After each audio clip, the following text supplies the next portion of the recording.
Hey there, change agents. It's Courtney and Lena from Kynection. Our series, Kai Meets Dogbert, is the oasis in the desert for business leaders thirsty for a lift in the dry conversation of quality, health, safety, and environment. Are you asleep yet? Hope not, because in every episode, we will explore the parody of the Dilbert comics by Scott Adam against the backdrop of Industry X or Industry 4.0. We will cover many topics from compliance audits to advances in BizTech with a focus on our digital backbone, the one system as we call it. Let's drink. Hi, Lena. Here we go again. We are in our Dogbert Meets Kai series, or Kai Meets Dogbert series, because Kai is more important than Dogbert, right? Yes. Of course. And we've come on to series or episode 6 in the series today. Yes. Yes, episode 6. And we've got a good series today because it's about a well-known case study. It will involve some really good discussion around elements in the operations of Clause 8, particularly in relation to product design and products to services. And we want to underpin that back to all of those things that we think are important around digitising your business, making sure when you're going through your designs and your reviews and all those elements that sit inside Clause 8, you've got a nice, strong digital backbone to support your business. Yep. Mm-hmm. Away we go.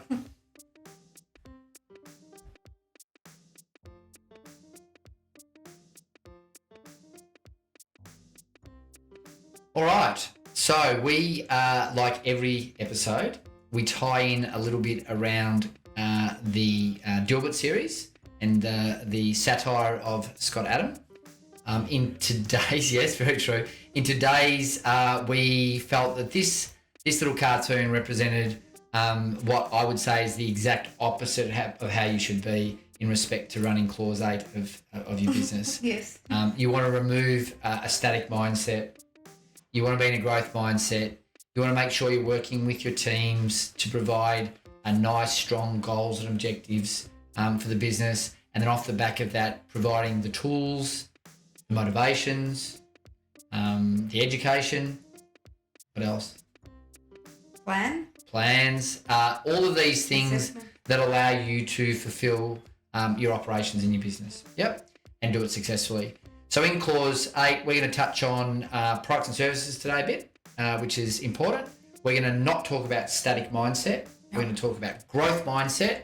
And we are certainly not going to just replicate the same, because change is a positive thing in business if you do it correct.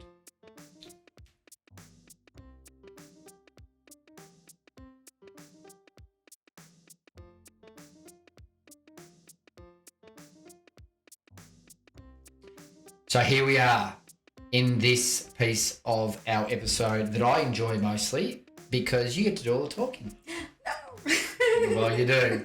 So it's not hard for people to recognise the big zero in the marketplace today. They have gone on a whirlwind growth curve, exponential growth curve globally. Started in New Zealand as a software development house. I believe got some big investors from Australia, one of those being the ex-MYOB lead, Craig Winkler, from what I understand, and then moving on, they've gone through a massive growth curve, implementing around one simple thing: beautiful software.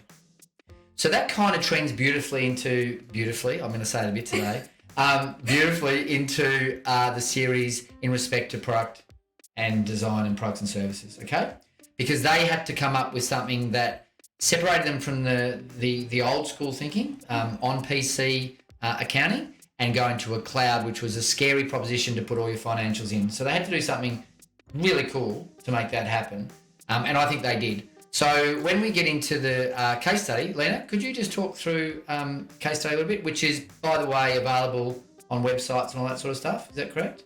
Yes. So if you go to our website, under the About Us section, you will see our blog, and you are welcome to read different articles, and especially our new series of articles, the inspirational sides of ISO, which this particular item is taken from.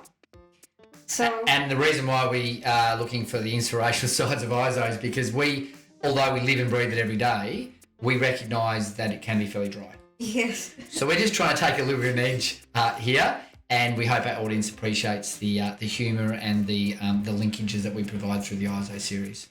Yes.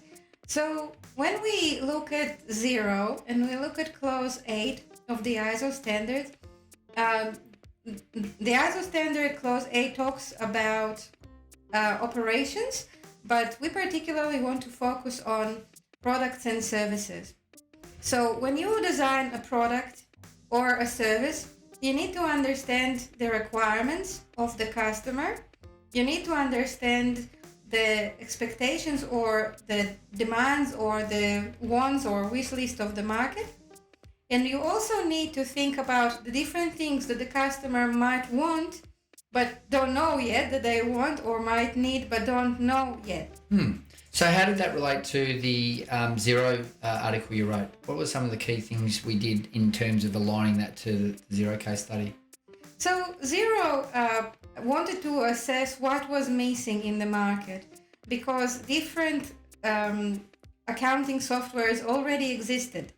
But there was nothing in the market that was pleasant to look at, that was pretty, that was user-friendly enough. That wasn't beautiful. Yes, it wasn't beautiful. And they wanted to design something that would be affordable for small businesses, easy enough to use, and will also have a very friendly and beautiful design. So when you do that in a business, there's lots of moving parts in product design. What are some of those moving parts that you'd need to go through if you're a 0 in order to capture the information? Who do you need to talk to? How does it come in? Well, they would have to talk to their customers. Yeah. They would have to understand the requirements and scope the project. Yeah. They would have to talk internally to different internal parties involved. So lots of collaboration internally for product design, huge. Yes. Yeah.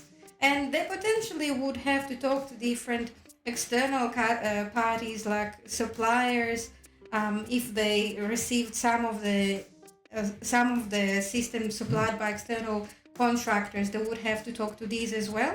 And when you're paving the way and you're dealing with products and services like we have that are regulatory based, finance is a regulatory based product, right? Because ATO says it's right or it's wrong. You have to deal with those sort of external stakeholders as well, changing the way you're moving forward, and you've got to educate as part of that journey. Yes, definitely. Another thing to consider is that all of these things, they change. They don't stay in the same place. So needs and expectations of customers and of the market change. The abilities of suppliers and the internal capabilities change. And also the laws and regulations change. Absolutely. I think that's a good synopsis, and I would recommend that anyone watching this takes the time just to have a quick look at the work that Lena's put together in putting a very... The team. Team, yeah, true. Always team, always collaborating. So we will move on to the bit that I think aligns more closely with our business, which is the concept of innovation and the application of today's discussion around Clause 8 of operation and products and service design.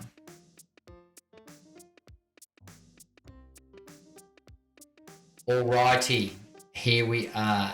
We are in the innovation piece of our episode. Today we're going to focus our attention on Clause 8 of ISO. And the reason why is because we are very strongly aligned to the fact that a business to operate efficiently should be using all the tools that they can possibly use in the marketplace today to add value.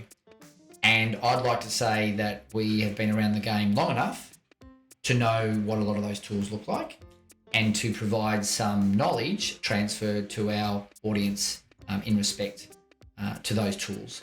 So we talk in every episode about the concept of old school Zen thinking, and this has been a bit of a gag as we go through, and we'll continue it because I think it demonstrates the differences between innovation and old school thinking. Yeah.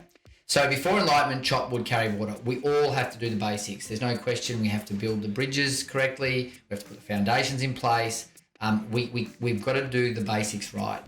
But when you start to think with innovation and you start to think using tools and services at your disposal that can reduce the thought process or simplify the thought process, it's critical. So in Xero's case, a very pertinent case study we talked about a little bit earlier, you can do that through incredibly good design. It's one of the ways in which you can motivate people to do things and achieve amazing outcomes. So in products and services, design is crucial and automation is fundamental today. So chop wood, carry water, but then automate through UX and UI design. Robert Kiyosaki, he's a finance guy, so very pertinent to our conversation around Xero and the finance, etc. What did he say? Well, he basically said that you have to continue using new technology. Oh, tick for there, Robert. He said it. And what you missed though, mate, was you have to use Kim, right? Yeah, of course. So, on that note, as we go into the innovation piece, we felt it was very important to talk about some of the elements that we have in our stack of products and services. We cover a wide gambit with Kim, ranging from simple contact management and CRM. And when I say simple, it's not really simple, but all the way through to complex scheduling and all sorts of other elements within our platform. We like to think of it as the digital backbone for operations. Mm-hmm. It fits beautifully in the concept around ISO 9001 of having quality baked in. We have this little discussion internally. I'm of the belief that if you build a system that just operates correctly and the quality, safety and environmental elements are baked in, that you don't have to educate hugely around the dry stuff. You just make people do tasks in a certain workflow orientation with the right gates, with the right hold points. You ultimately deliver what you need to under ISO 9001. So we're pushing that journey. We're pressing the market around those sorts of concepts. But today, as we evolve out, we thought in relevance to today's subject matter that the one thing we'd focus a little bit of attention on is project management. Because when you're building products and services, you want to be damn sure you got some good project management in place. What sort of stuff have you seen in our application that gives value around project management, Lena? We have a beautiful scheduling tool. Mm-hmm. We also have a dashboard. And together with the scheduling tool and the dashboard, you can choose which way you want to view your project progress. It can be a chart, it can be a diagram, and it can also be a list of different tasks with people in your team that's supposed to complete different tasks, and you can see the percentage of the progress of these tasks. Absolutely. So in the project management tool, we have what is in essence those methods and mechanisms to allow teams to collaborate. We have the ability to drive task orientation, which is really powerful. And we are able to automate that in workflows and orientations towards the outcomes of that particular project. And we do that through our e-forms, which form a really, really important part of the total suite in Kim, because e-forms allow you to create your own custom workflows, correct? Yes, my favorite part is the scoping document. Okay. That allows you to scope all the projects start to finish when you are with the customer. And then you can also discuss and elaborate with the team, assign different start and end times, and evaluate the project as you go. And so what's funny in the markets in which we operate is that you can see the project management tool generally is thought of as an external facing system, a tool that adds value to the external delivery. But we tend to use it for both, don't we? We use it for internal delivery very strongly around R&D and things of that nature, but also for the delivery of our projects to our customers. And we are constantly delivering product design and development. And so when you're doing that, we're constantly having to use tools that add value to our internal teams to make sure that they achieve productivity levels that we expect, and then to our external stakeholders, our customers, who are paying for a service of delivery. Yeah, basically using the same tool you are using helps us understand the requirements better and improve it from different angles so that it works best for both us and yourself. Oh, 100%. And so usability, that concept of the Xero thinking, which is easy to use, pretty to look at. We're working on the pretty to look at piece because we're a few years in. We started our journey a little bit before Xero, and so we're doing that in a gradual way, and we're bringing great new people onto the team, young young thinkers to add value around that point.